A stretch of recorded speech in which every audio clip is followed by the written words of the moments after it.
Hey, English learners! Welcome back to Spark and Speak, your favorite place to learn real English.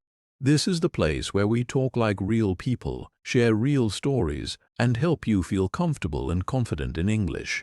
And today we are talking about something that happens to every single one of us. You go somewhere. A weekend trip. A holiday. A visit to your family. And then you come back home and someone asks you, "So, how was your trip?" And suddenly your mind goes blank. You know the story in your language. You can see the pictures in your head. But in English, the words just do not come out right. Today, we are fixing that. After this video, you are going to tell your trip stories with confidence, with color, and with real natural English. So stay with me. This is going to be worth it. Let me paint you a picture. It is Monday morning. You are back at work or back at school after a nice trip somewhere. Maybe you went to Italy. Maybe you visited your cousin in another city. Maybe you just took a quiet weekend trip to the mountains. Your colleague walks up to you with a coffee in hand and says, "Hey, how was your trip?" And here is the funny thing. This is one of the most common questions in the entire English-speaking world. People ask it after every weekend, every holiday, every summer.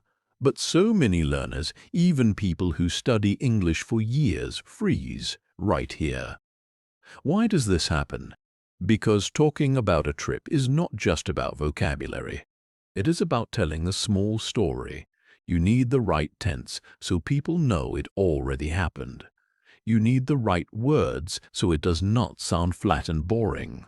And you need a little bit of structure so your story actually goes somewhere, instead of just, "It was good, we saw things, we came back." Here is something interesting.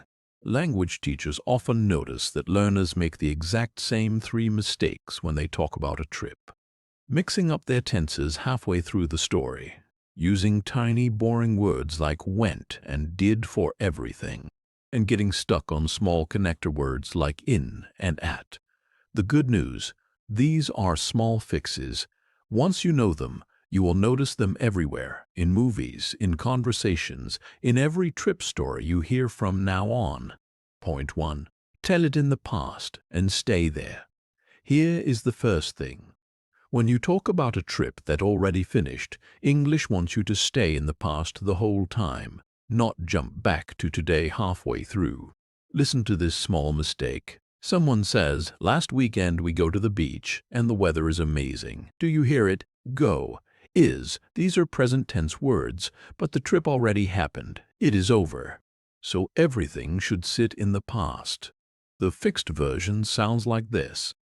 Last weekend we went to the beach and the weather was amazing. Small change, huge difference.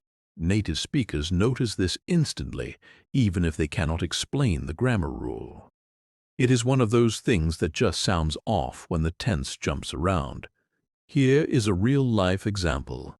Imagine you are talking to your neighbor over the fence. You say, "We visited my sister in Portugal. We stayed near the beach, and we ate so much fish." Every single verb sits in the past. Visited, stayed, ate.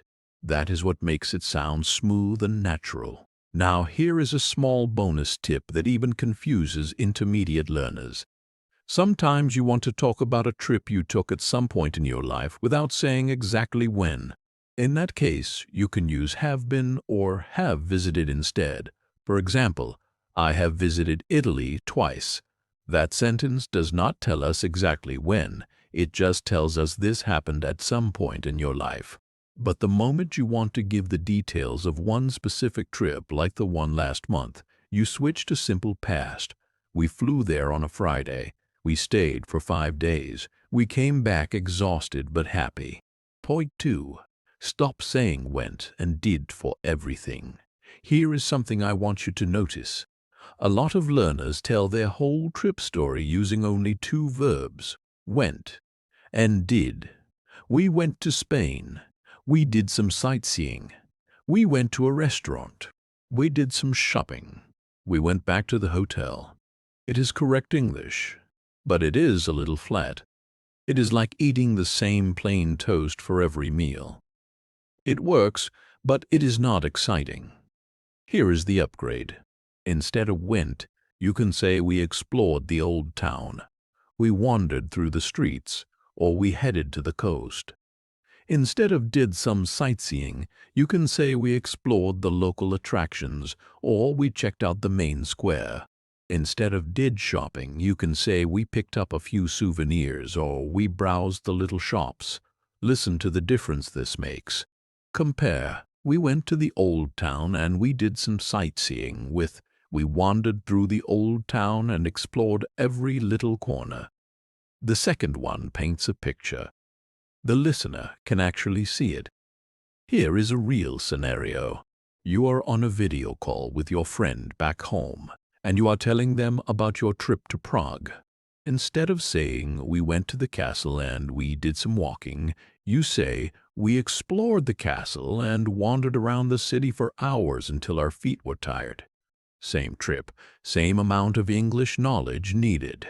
But now it sounds like a story, not a report. Point 3. Arrive in a country, arrive at a place. Here is a mistake that even confident English learners make all the time. They say, we arrived to Paris, or we arrived to the hotel. In English, you do not arrive to somewhere.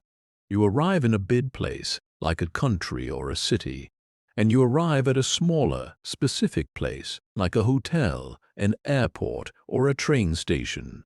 So it is, we arrived in Paris on Friday evening, and it is, we arrived at the hotel around midnight, completely exhausted. Here is another small one that trips people up. You do not say, we were in vacation. You say, we were on vacation, or we were on a trip. On, not in. Think about a real scenario. You are writing a quick message to a friend. You want to say, we arrived to the airport and we are in vacation until Sunday. Instead, the natural version is, we arrived at the airport and we are on vacation until Sunday. Small words, but they are the difference between sounding like a learner and sounding like someone who has lived with English for years. Point 4. Give your story a shape. Here is something interesting. Most trip stories that feel boring are not boring because of bad grammar. They are boring because they have no shape. It is just, we went, we saw things, we came back. A good trip story, even a short one, usually moves through a simple shape. First, you set the scene, where you went and with who. Then you mention how you got there and your first impression. Then you talk about one or two things you actually did or felt. And finally, you close it with how you felt about the whole trip. Let me show you a full example using everything we learned today. Last month we took a trip to the coast with a few old friends. The drive was long, but the moment we saw the sea, everyone got excited. We stayed in a small guest house close to the water. One evening, we tried fresh seafood at a tiny restaurant that a local recommended, and honestly it was one of the best meals I have had in years. By the end of the trip, we were tired, but genuinely happy. I am already looking forward to going back. Notice what happened there, past tense, all the way through. Verbs with color, like tried, recommended, stayed, correct. Small words, like at the water. And a shape, a beginning, a middle, and a warm ending. That is the real secret. It is not about knowing more grammar rules.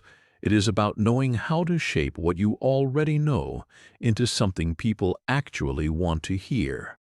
Okay, let's bring it all together, because you just learned a lot in a short time. 1. When your trip already happened, stay in the past tense the whole way through. No jumping back to today halfway through your story. 2. Swap out went and did for words with more color, like explored, wandered, tried, and picked up. 3. Remember, you arrive in a country or city, you arrive at a specific place, and you are always on vacation, never in vacation. 4. Give your story a shape. Where you went, how you got there, what you did, and how you felt at the end. Here is a nice thought to leave you with. Every single trip you take for the rest of your life is now a chance to practice this. The next time someone asks you, "So, how was your trip?" you already know exactly what to do. I am so proud of you for staying with me through this one. This is exactly how real progress happens. Small pieces, real examples, and a little bit of practice every single day. Now tell me in the comments, where was your last trip, and can you describe it in English using what we learned today?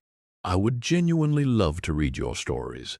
If this video helped you even a little, hit subscribe so you never miss an episode of Spark and Speak. We are building something really special here, one video at a time. And next time we are going to talk about something that happens right after every trip story. How to actually keep a conversation going when someone asks you questions back. You do not want to miss that one. Until then, keep speaking, keep practicing, and I will see you in the next episode.